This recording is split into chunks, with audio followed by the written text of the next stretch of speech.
بسم الله الرحمن الرحيم. Assalamualaikum. Jangan lupa like, comment, and subscribe. Bye.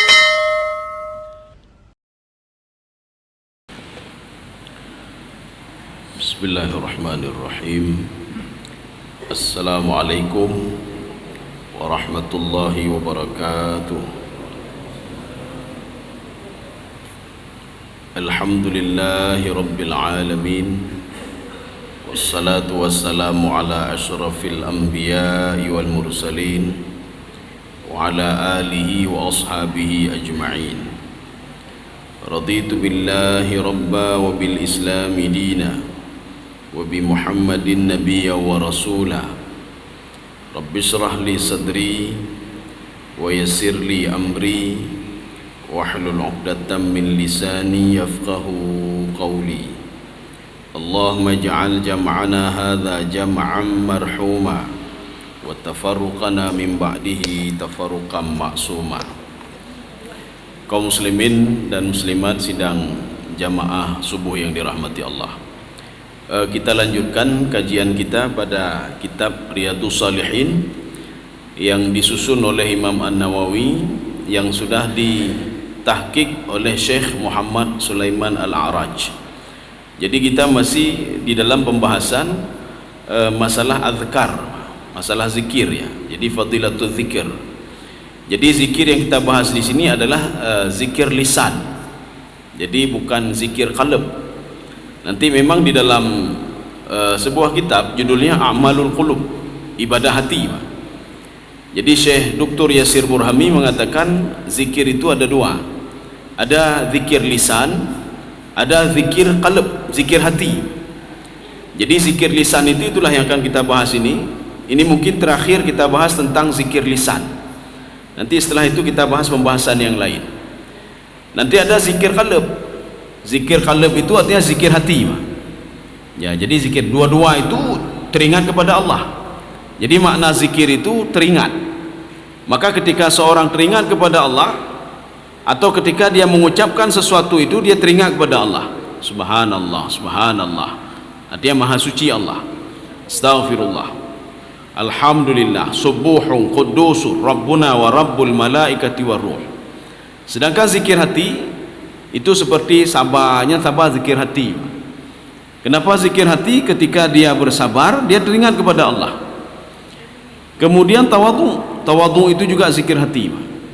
Ketika dia tawadhu, dia teringat kepada Allah. Keputa pumbung draw, Jadi artinya apa? Dia teringat kepada Allah Subhanahu wa taala. Ketika dia ikhlas dalam beribadah, itu juga termasuk zikir hati. Sekarang kita lanjutkan Kitabul Adhkar. Itu hadis selanjutnya yang bercerita tentang masalah zikir. Bismillahirrahmanirrahim. Ini hadis kelanjutan hadis zikir. Wa anha anna Rasulullah sallallahu alaihi wasallam. Ini anha ini apa ini? Darinya, nya itu siapa? Itulah Aisyah. Jadi hadis ini diriwayatkan oleh Aisyah. Maka kebanyakan nanti hadis tentang salat malam, berzikir itu banyak diriwayatkan oleh Aisyah. Kenapa? Karena Aisyah melihat sendiri bagaimana sifat Rasulullah sallallahu alaihi wasallam, salat malamnya, witirnya, bacaannya. Berarti kalau Rasulullah ketika sujud dan ruku didengar oleh Aisyah, berarti bacaan Rasulullah agak besar sedikit. Ya, jadi kan bacaan ubud. Makanya Aisyah mengatakan isi bacaan ruku dan sujud Rasulullah bisa didengar oleh Aisyah. Apa hadisnya? Anna Rasulullah sallallahu alaihi wasallam kana yaqulu fi ruku'ihi. Rasulullah ketika ruku beliau membaca wa sujudihi dan sujudnya. Jadi waktu ruku dan sujud itu setelah membaca subhana rabbiyal azimi wa bihamdi, atau ketika sujud subhana rabbiyal a'la wa bihamdi, beliau menambah dengan subuhun quddusur rabbul malaikati war ruh. Kalau kita biasa di Ramadan itu subuhun quddusur rabbuna wa rabbul malaikati war ruh, ya, Tapi Rasulullah Rabbunanya nak baca Pak. Jadi ketika ruku subhana rabbiyal azimi wa bihamdi getamah subuhun quddusur rabbul malaikati warruh. Nyan pu artinya. Di Ramadan ada baca subuhun quddus. Subuh itu maha suci Allah, tanzih namanya. Quddus juga tanzih. Tanzih itu makanya ketika seseorang salah sangka dengan Allah, nya Allah nak permenlelu, Allah kagak petakit lun, nya baca ju subhanallah ya, subuhun quddus, maha suci Allah dari apa yang saya perkirakan dengan hal-hal yang negatif. Jadi itu subuhun quddus, itu tanzih namanya Pak, tanzih. Rabbul malaikati warruh, yang mengatur para malaikat. Jadi malaikat dari A sampai Z, perbuatan malaikat apakah naik ke langit, turun ke bumi, semua diatur oleh Allah. Tidak ada satu malaikat pun yang bisa mengatur manusia tanpa disuruh oleh Allah Subhanahu wa taala. Tidak ada satu malaikat pun yang bisa memudaratkan kita kecuali dengan izin Allah. Tidak ada satu malaikat pun yang memberikan manfaat kecuali dengan izin Allah Subhanahu wa taala. Nyona malaikat ya sepakat nyo tipulan bet aja rezeki mah. Hana urusan malaikat ni, Pak. Enggak ada urusan. Ini kita berikan bala kepada si fulan, tidak ada urusan kecuali malaikat diperintahkan oleh Allah Subhanahu wa taala. Maka di dalam kitab Al-Bidayah wan Nihayah yang dikarang oleh Abi Fida Al-Qurashi, Ibnu Katsir, apa kata beliau? Itu pada juz 1, Pak, juzuk 1. Itu amal malaikat Jibril setelah tidak menurunkan wahyu lagi kepada Nabi Muhammad, setelah tidak ada rasul lagi, rasul terakhir itu Nabi Muhammad sallallahu alaihi wasallam, wa huwa mas'ulun birrihi warriyah. Dia itu disibukkan dengan rih warriyah, angin badai, angin bala, angin musibah, angin laknat. Wariyahu, dan angin rahmat. Yang menyatakan tu ujun ipopo oleh angin, Pak. Atau ada angin kencang, itu tidak ada lain, ada Jibril di situ atas perintah Allah Subhanahu wa taala. Jibril melakukan itu semua dalam kontrolan Allah Subhanahu wa taala. Itu makna Rabbul Malaikah waruh. Waruh di sini ada dua pemahaman. Ruh yang pertama ini Jibril, ya, ruh malaikah itu semuanya Rabbul Malaikah, waruh itu Jibril. Sebagian mengatakan ruh itu siapa? Roh orang-orang beriman. Jadi yang sudah terpisah dengan tubuhnya, maka roh itu ditempatkan pada suatu tempat, yaitu Iliyin. Itu dijaga oleh Allah, diberikan keberkahan, diberikan nikmat dan lain sebagainya. Inilah doa yang dibaca Rasulullah ketika habis rukuk. Subhana rabbiyal azimi wa bihamdi. Boleh kita baca yang wajibnya dulu, yang duanya kan sunnah ya Pak. Subhana rabbiyal azimi wa bihamdi, subhana rabbiyal azimi wa bihamdi, kalhego bacanya subuhun quddusur rabbul malaikati waruh. Atau setelah yang wajib saja, subhana rabbiyal azimi wa bihamdi, tambah hajinya subuhun quddus, termasuk nanti ketika sujud ya. Baca ini juga, ini riwayat dari Aisyah. Maknanya Rasulullah melafadzkannya itu sampai didengar oleh Aisyah, didengar oleh Aisyah bacaan ini. Artinya Aisyah nak temengen, enggak mungkin Aisyah temengen, seorang istri Rasulullah sallallahu alaihi wasallam. Kita lanjut hadis yang selanjutnya. Ini hadis ini riwayat Muslim. Hadis selanjutnya, wa an ibni Abbas radhiyallahu anhuma anna Rasulullah sallallahu alaihi wasallam qala. Hadis ini riwayat dari Ibnu Abbas. Apa kata beliau? Nanti ada posisi ruku dan sujud, itu maknanya berbeda, Pak. Jadi maknanya berbeda. Apa kata Ibnu Abbas? Fa ammar ruku'u fa'azimu fihi ar-rabba azza wa jalla. Ketika seorang ruku, hendaklah dia itu mengagungkan Allah Subhanahu wa taala. Maka termasuk tadi subuhun quddusun, itu mengagungkan Allah. Subhana rabbiyal azimi wa bihamdi, itu mengagungkan Allah Subhanahu wa taala. Wa amma sujudu fajtahidu fi du'a. Ketika sujud, maka berusahalah untuk berdoa di situ, Pak. Nyan baca doa ini. Kenapa baca doa? Di dalam hadis lain, seorang hamba itu paling dekat dengan Allah ketika sujud. Maka sahabat bertanya ke Rasulullah sallallahu alaihi wasallam, "Ya Rasulullah, Bagaimana kami bisa dekat dengan Allah kalau engkau bisa mi'raj, engkau bisa berdialog dengan Allah langsung? Bagaimana dengan kami ya Rasulullah?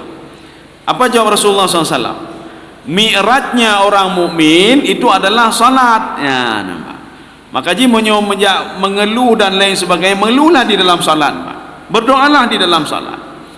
Tapi baik tak baca doa bahasa Aceh, bahasa Indonesia, Pak. Ya, ketika sujud ada doa-doa yang muktabar yang diajarkan Rasulullah sallallahu alaihi wasallam, termasuk nanti akan diajarkan oleh Aisyah dan Ibnu Abbas. Apa yang dibaca Rasulullah ketika sujud? Apa yang dibaca Rasulullah ketika ruku? Tetapi kalau kita merujuk ke dalam tafsir Ibnu Abbas ini, ketika ruku fa'azimu Rabba azza wa jalla. Ketika ruku itu ta'zimlah kepada Allah. Ketika sujud fajtahidu fid du'a. Jadi berusahalah untuk baca doa. Ini ada baca doa, dan melakai, ini ada melakai katanya, Pak. Ya, kita minta di situ. Seperti Allah mengatakan kepada Nabi Nabi Khidir, ya, Nabi Khidir. Bukan Nabi Khidir saja, Nabi Khidir termasuk juga. Ada satu lagi penabinya, ketua yang dalam surah Al-Kahfi yang berdakwah 3 tempat itu, Nabi Zulkarnain, ya, Nabi Zulkarnain. Jadi Nabi Zulkarnain sudah dijamin oleh Allah, hartanya dijamin, kemudian rezekinya dijamin, semua dijamin. Sehingga Nabi Zulkarnain mengatakan, apapun yang kalian berikan untuk saya tidak lebih baik dari Allah yang Allah berikan kepadaku. Itu dengan kalimat makinni fihi. Itu makana yumakinu, itu maknanya apa? Diberikan kecerdasan, diberikan harta dan lain sebagainya. Maka katanya wajib dah berdoa sebenarnya, Pak, dengan doa itu. Allahumma makinni fil ardi kama makanna li Zulkarnain, kama makanna li Khidir. Ya Allah, berikanlah kepada saya kemapanan dalam berpikir dan lain sebagainya sebagaimana Engkau berikan kepada Nabi Zulkarnain. Nyanjut, Pak. Cuma katanya untuk menyokana harta kana nyokana aja katutah lam ni, Pak. Katutah lam, katuo ke ibadah lam. Ya. Jadi artinya boleh kita minta, kenapa tidak boleh? Boleh kita minta kepada Allah, ya Allah berikan saya seperti yang Engkau berikan kepada Nabi Idris alaihissalam. Berikanlah kepada saya seperti yang Kau berikan kepada Nabi Muhammad sallallahu alaihi wasallam, walaupun cuma sedikit diuji oleh Allah Subhanahu wa taala. Ya Allah berikan kecerdasan kepada saya sebagaimana Kau cerdaskan Nabi Adam alaihissalam. Jid pakah jid ni, Pak. Boleh, kenapa tidak? Itu ketika sujud. Tetapi ini ada beberapa doa yang diajarkan oleh Ibnu Abbas, yang diajarkan oleh Aisyah. Kemudian setelah itu, ya, hadis selanjutnya. Ini hadis dari Abi Hurairah. Hadis dari Abi Hurairah radhiyallahu anhu, anna Rasulullah sallallahu alaihi wasallam qala, aqrabu ma yakunu al-'abdu min rabbih wa huwa sajidun. Posisi seorang hamba itu dia paling dekat dengan Allah ketika sujud. Ya, nampak, yang paling dekat dengan Allah ketika sujud. Maka oleh karena itu, fa'akthiru ad-du'a, perbanyaklah doa ketika sujud. Ya, waktu sujud perbanyaklah doa. Ini dalam tanda kutip, jangan ketika kita jadi imam sayang makmum milikun. Ya.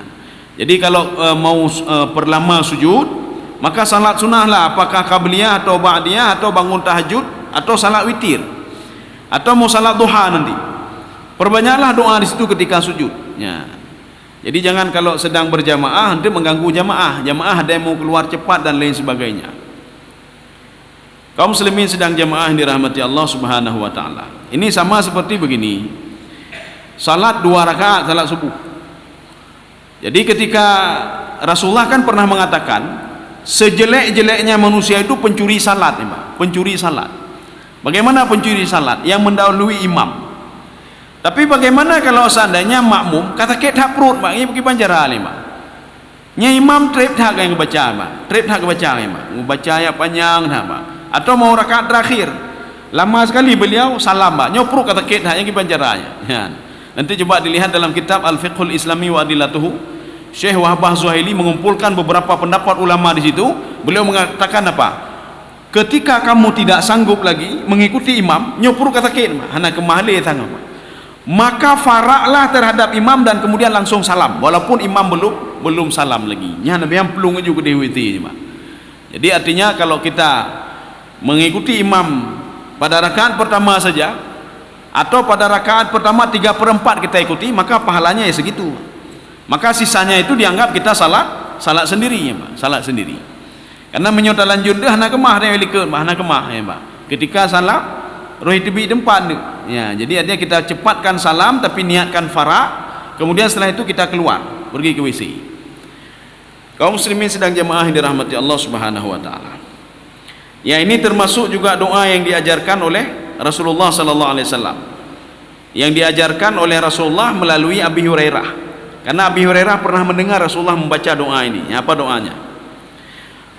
Wa anhu anna Rasulullah sallallahu alaihi wasallam yaqulu fi sujudihi. Mana yaqulu apa? Ada di dalam kaidah bahasa Arab. Kalau seandainya di dalam Al-Qur'an, di dalam hadis, di dalam bahasa Arab, bahkan ini ada di dalam kitab Usulut Tafsir wa Qawaiduhu, dalam kajian tafsir juga. Kalau di situ diungkapkan dengan fi'lul mudhari'. Fi'il mudhari' itu kata kerja masa depan. Itu maknanya apa? Istimrar, terus menerus. Kalau disebutkan yaqulu di sini, Rasulullah mengatakan dalam sujudnya, artinya apa? Terus menerus sampai beliau meninggal dunia. Ya, ini kalimat yang diucapkan ini. Apa yang diucapkan oleh Rasulullah sallallahu alaihi wasallam? Allahumma ighfir li dhanbi. Ya Allah, nepa ampun dosa alun ya Allah. Ini ketika sujud, ketika sujud. Allahumma ighfir li dhanbi. Ampuni dosaku ya Allah.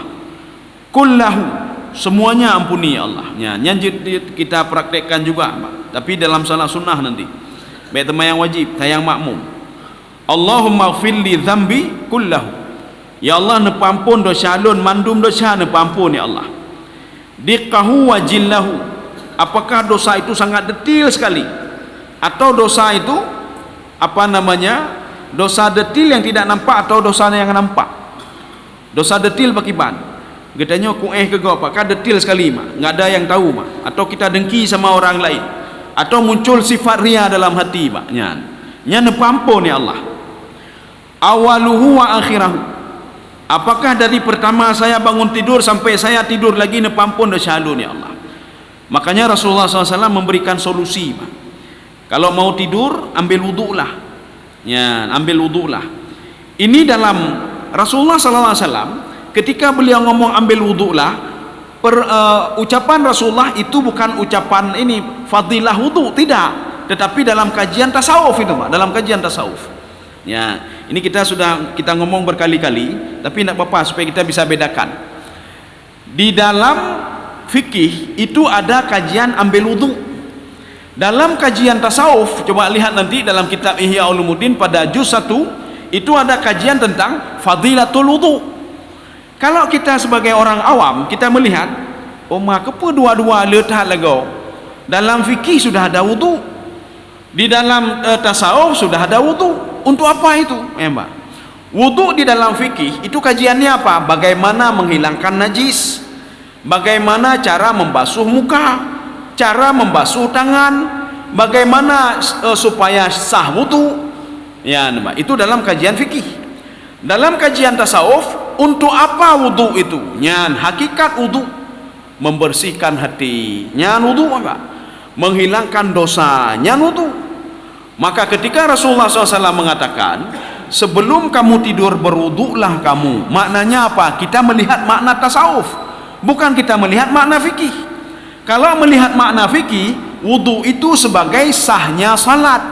Tapi kalau kita melihat secara tasawuf, wudu itu membersihkan najis, dosa, Mbak. Maka untuk apa sebelum tidur kita berwudu? Supaya nanti dosa tangan sebelum kita tidur nak pegat dosa jarau, dosa muka, dosa kaki, dosa perut dan lain sebagainya. Itu supaya rontok. Maknanya wate tengen katanya hana ta bedah-bedah li. Paling enggak dosa kita sebagian sudah dimaafkan oleh Allah Subhanahu wa taala. Jadi bukan masalah syarat wudu. Tidak, bukan itu. Oh nak mau wudu ya enggak apa-apa juga, hana bepu tenget hana bepu. Cuma saran Rasulullah, kalau mau tidur berwuduklah kamu. Paling enggak kalau meninggal kamu nanti, sebagian dosa mukamu, dosa tanganmu, dosa kakimu sudah diampuni oleh Allah Subhanahu wa taala. Tegalam tak temenak dosa babah, tak kegegap memang. Paling enggak dengan berwudu itu sudah rontok dia ininya. Makanya Rasulullah mengatakan, ketika habis wudu itu sampai akhir wudu, maka jangan lap ini, Pak. Wudu itu jangan dilap. Kalau mau dilap boleh, kenapa tidak boleh? Jadi ni pegangnya hanatah tu pegang kana lapnya tah apakah hanatah mbak. Jadi wudu itu tetap sah. Maksud Rasulullah, kenapa jangan dilap sehabis berwudu sampai tetesan wudu terakhir dosa kita diampuni oleh Allah Subhanahu wa taala. Maka kalau kita berwudu kita sapu seluruhnya kabeh hanalih lepuh mbak. Jadi biarin saja wudu kita seperti itu, itetes Pak. Itulah dosa-dosa yang jatuh. Ya. Itu makna filosofinya. Tapi kalau tadi hukum, maka dalam fikih itu cerita hukum. Di dalam tasawuf itu cerita filosofi ya, Mbak. Ya, cerita masalah untuk apa berwudu, hakikat berwudu. Kaum muslimin sedang jemaah yang dirahmati Allah. Kita lanjutkan lagi. Wa awalahu wa akhirahu. Ampunkan dosa saya di awal dan di akhir. Di awal saya bangun tidur dan sampai saya tidur kembali menepu maaf desalun ya Allah. Ini dibaca Rasulullah ketika sujudnya. Nanti kalau ingin merekam kembali nanti minta sama Pak Endang di rekaman ini bisa juga. Jadi apa doa ini. Jadi hana perlu untuk tulis lomba lun, tinu tulis tiane. Atau nanti bisa juga di dalam kitab Al-Azkar ini, dalam kitab Riyadhus Shalihin, ini ada hadis tentang azkar, Pak. Itu ben fikir lu pengen awak dron ya, Pak. Ini ada hadis yang kesekian ini yang disebutkan tentang itu. Wa alaniyatahu wa sirrahu. Apakah dosa saya itu nampak atau tidak nampak? Ya, Mbak, nampak atau tidak nampak? Ya, saya ulangi lagi doanya. Allahumma ighfir li dzambi kullahu diqqahu wa jillahu awalahu wa akhirahu wa alaniyatahu wa sirrahu. Ya, Mbak. Yang kebaca oleh Rasulullah ketika sujud. Bahkan nanti ada yang doa lebih dahsyat lagi yang dibaca Rasulullah. Sampai Rasulullah haik gejih le kagak tebi mata laju, Pak. Sehingga Rasulullah berdoanya begini, ya Allah ne pampun dosa lo ni Allah, ne sayang lo ni Allah. Baik bengeh ke lo ni Allah. Kalau engkau marah kepadaku, irfa, angkatlah kemarahanmu ya Allah. Itu doa itu didengar oleh Aisyah. Ketika Aisyah di samping Rasulullah sallallahu alaihi wasallam. Jadi waktu Aisyah mencari hoka gadah Rasulullah, hoka gadah Rasulullah, pagi sedang ketemayang. Maka Rasulullah tidur di samping, Aisyah tidur di samping Rasulullah. Dan Rasulullah berdoa itulah doa seperti itu. Doa ini ada juga, maka kan banyak doanya. Maka katanya untuk baik teman-teman, hana doa Rasulullah hanya hadis jinya. Ada hadis lain lagi maknya. Doa Rasulullah sampai mengatakan, ya Allah angkatlah kemarahanku, baik nepo bengeh dro kelon, ya Allah nepo maah lon itu mak. Itu ketika sujud. Pada suatu hari, ya. Ini hadis dari Sa'ad bin Abi Waqqas. Apa kata beliau? Kunna 'inda Rasulillah sallallahu alaihi wasallam. Kami bersama Rasulullah. Makna bersama, jadi makna indah ya Pak. Indah itu artinya dalam apakah dalam kajian atau sedang bersama, sedang duduk-duduk ya Pak. Jadi tempatnya bukan jauh tidak, tetapi bersama Rasulullah sallallahu alaihi wasallam. Satu tempat. Apa kata Sa'ad? Kunna 'inda Rasulillah sallallahu alaihi wasallam. Faqala, apa kata Rasulullah? Ayajizu ahadukum ayyaksiba fi kulli yaumin alfa hasanah? Apakah kalian tidak bisa berbuat satu hari itu 1000 kebaikan? Ya, Pak. Kalau kita orang awam kan, mathiro 1000 kebaikan, han tanggup. Sehari berbuat 1000 kebaikan, han tanggup. Rupanya simpel sekali cara buat 1000 kebaikan. Ini hadis dari hadis Muslim. Fasa'alahu sa'ilun min julasaihi kaifa yaksibu alfa hasanah. Kemudian di salah satu itu ada yang bertanya, ya Rasulullah, bagaimana kami bisa mencapai 1000 kebaikan? Ya, jadi kalau untung kan begitu juga orang jualan, Pak. Nyo dalam 3 minit benar untung 3 juta. Ana mungkin ya, Pak. Dalam 3 minit ya. Tutah nyo 3 juta ya, Pak. Apalagi 2 juta, 3 juta dan lain sebagainya. Itu juga Rasulullah. Bisa enggak kalian itu mencari kebaikan 1000 kebaikan? Ya. Sahabat bertanya, bagaimana caranya ya Rasulullah mencari 1000 kebaikan? Apa jawab Rasulullah? Yusabbihu mi'ata tasbihah. Bertasbihlah kamu 100 kali tasbih. Subhanallah, subhanallah, subhanallah, subhanallah. Menyo kata biasa hana tutah li, hana panjang li. Subhanallah, subhanallah. Daripada tak menak kau, daripada tak keung kau, daripada tak upat kau, daripada tak adu domba kau, Lebih hebat darinya, subhanallah, subhanallah. Ini juga kita ketemukan di dalam kitab Ihya Ulumuddin. Bagaimana cara untuk kita lari dari orang ghibah dengan orang lain. Nah, orang sedang ghibah ya, Pak. Nah, orang sedang ghibah. Katanya nah di sini ya, Pak. Karena dosa ghibah dengan dosa yang mendengarnya sama dosanya, Pak. Ya, ini dibuktikan dengan apa? Ada seorang sahabat mendatangi Rasulullah. Ya Rasulullah, lun hana lu ghibah go ya Rasulullah. Jadi pecit, lun dengar ya Rasulullah. Lun dengar mentang mangat hang, mangat ghibah go. Dengar mentang hana lun kau go ya Rasulullah. Apa jawab Rasulullah? Kamu ghibah orang lain dan mendengar ghibah, dosanya sama, kata Rasulullah. Dosanya sama, Pak. Jadi baik dia fikir itu waktu bangkit pada masyar, ya Allah saya tidak pernah ghibah orang lain. Nah dengar sama aja dah sama, dosanya sama. Bagaimana cara bisa lari dari orang itu? Jadi Imam Ghazali mengatakan ada beberapa tahapan-tahapan. Tahapan yang pertama, kalau kamu bisa lari dari majelis itu, berpindahlah ke majelis yang lain. Ya, satu. Kemudian yang kedua, kalau kamu tidak mungkin berpindah, urung sedang rame-rame, Pak, tak tebit metak-tak, Pak.